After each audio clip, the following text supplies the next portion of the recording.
来看有移工团体早起甲受害移工做伙向劳动部申请，因指控讲有中人伫移工的换头家的时双头向移工阁有新的头家提钱，要求政府得爱查办。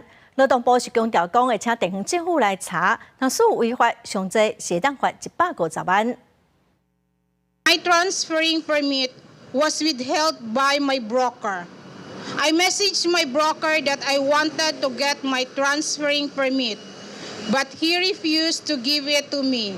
受害移工讲，进前想要换头家，煞互中介用无接受直聘为理由，无刑事的废聘文件，一直到伊向官方申诉了后，才勉强摕回文件。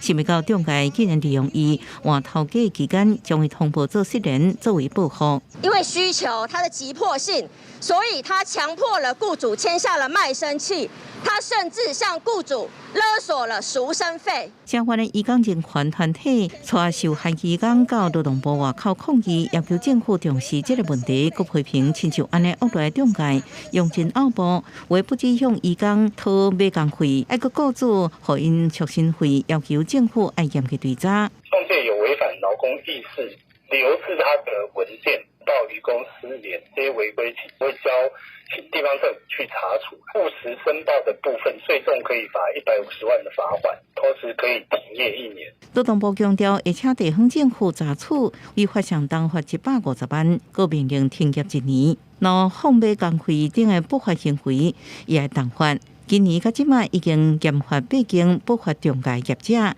记者综合报道。